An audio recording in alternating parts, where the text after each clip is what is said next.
lire du Flower Book Challenge. Le Flower Book Challenge, c'est un challenge réalisé par Madame Errance, Camille de la chaîne YouTube Madame Errance, qui consiste à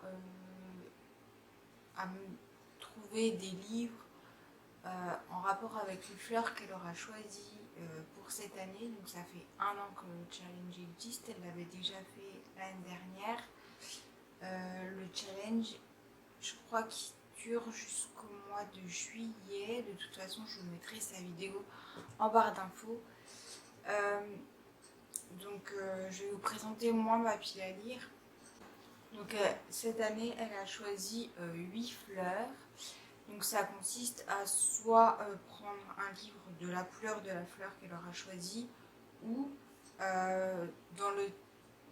suivant la signification de la fleur en fait. Par exemple, si on prend la rose, ça sera soit du rouge, soit de l'amour. Enfin, elle n'a pas pris la rose cette année, mais vous allez vite comprendre. Moi, j'ai fait une pile par rapport aux couleurs. Et quand j'aurai fini, je pense que je ferai par rapport aux significations des fleurs. Enfin, je verrai. Du coup, je vous présente ma pile à lire par rapport déjà aux couleurs des fleurs. Donc, pour un livre de couleur rose en référence au poids de senteur, j'ai pris le 2e tome. Donc là, je vous présente le 1er tome parce que j'ai pas encore le 2e, mais il est en cours d'acheminement. Donc de American Royals, de Catherine McGee aux éditions Lumen. Donc c'est une uchronie où en gros la guerre d'indépendance américaine n'a pas eu lieu et du coup il y a une royauté à la place d'un président aux États-Unis. Et on va suivre Béatrice qui s'apprête à devenir reine en gros. Et j'avais beaucoup aimé ce 1er tome. C'est un livre que j'avais beaucoup apprécié et j'ai hâte de découvrir la suite. Donc la couverture du roman du 2e tome est rose. Donc ça rentre parfaitement dans la catégorie poids de senteur pour la couleur rose.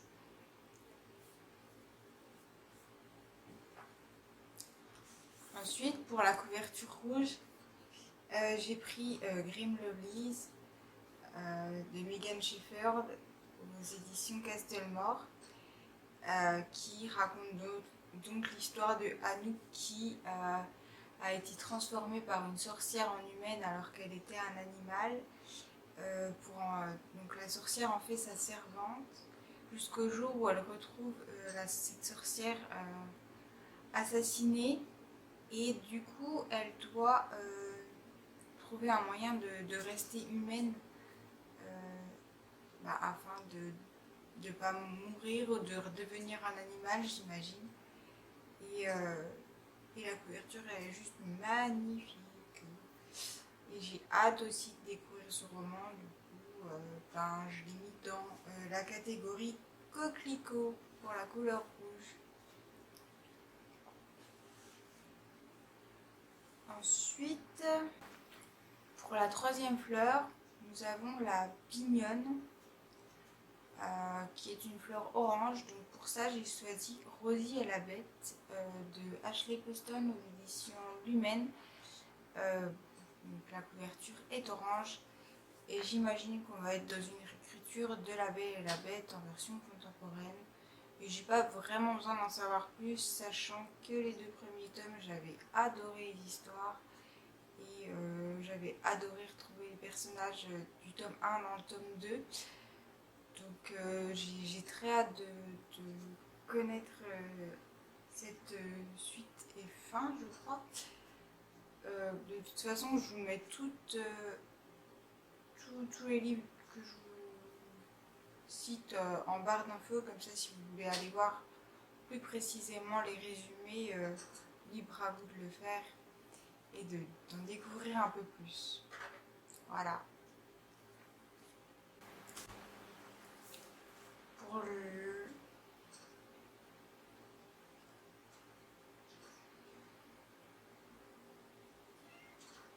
Ta gueule. Allez, où ce pompon? Non, va-t'en. Va-t'en, pompon.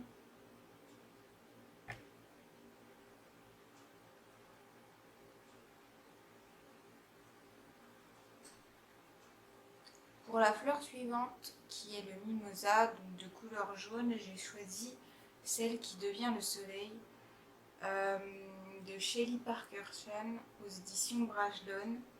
Donc ici, on est en Chine en 1345, où la famille Zhou vit sous la domination mongole, ainsi que toute la Chine.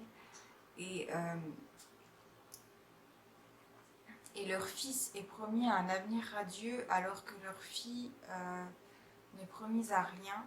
Sauf que leur fils va mourir au cours d'une attaque de hors-la-loi. Et la fille, je crois, et la fille va du coup prendre la place du fils, et c'est elle qui, j'imagine, va accomplir des miracles. Et j'ai vraiment hâte de découvrir ce roman dans l'ambiance asiatique, et vous allez voir que par la suite c'est pas le seul dans cette ambiance. Donc après la Chine, je vais vous parler du Japon. Pour l'Hortensia, qui est un roman de couleur verte, j'ai choisi le second tome de La guerre du lotus de Jay Christophe, où on va suivre on va poursuivre les aventures de Mikiko, qui dans le premier tome devait aller sur les ordres du shogun chasser l'Arashidora, qui est une sorte de griffon dans les contes japonais. Et j'avais adoré ce premier tome, avec tous ces périples et ce mélange entre les contes japonais, mais aussi tout ce qui fait référence à la pollution et à ce qu'elle peut engendrer. Et j'avais trouvé ça super intéressant, et j'ai vraiment hâte de poursuivre ma lecture avec ce second tome. Pour la fleur du bleuet, donc qui est, comme son nom l'indique, une fleur bleue, j'ai choisi Ronce blanche et Rose rouge de Laetitia Arnoux aux éditions Magic Mirror, qui est une réécriture du conte Blanche-Neige et Rose rouge des frères Grimm. J'ai vraiment hâte. J'adore ce que font les éditions Magic Mirror. Et j'étais vraiment contente quand j'ai reçu, quand j'ai acheté ce roman, parce que déjà la couverture est vraiment belle, et j'adore les réécritures de contes, donc j'ai vraiment hâte de voir ce que ça peut donner. Ensuite, pour la Jacinthe, il me fallait un tome violet, donc là je vous présente le premier tome, mais pareil, je vais dire le second tome de Showstopper, donc qui sera Showstealer. Donc c'est une uchronie à Londres en 2045, où la société est divisée en deux clans. Donc on a les bâtards qui sont des esclaves, et les purs qui ont tous les privilèges. Et chaque année, je crois qu'il y a un cirque, je ne me rappelle plus trop, qui fait qui arrive en ville et qui va divertir les purs. Et les purs se délectent non pas vraiment de ce que le cirque peut montrer, mais surtout des accidents mortels qui peuvent arriver. Sauf qu'un jeune fils de ministre un fils de ministre va tomber amoureux de la funambule du cirque, et il va découvrir toute l'horreur qu'il peut y avoir derrière les prouesses accomplies par les artistes. Donc Showstopper, c'est de Hailey Barker aux éditions Bayard. Et pour finir, on a la jonquille noire. Donc j'ai pris un livre de couleur noire. Il s'agit de Incarcérone de Catherine Fisher.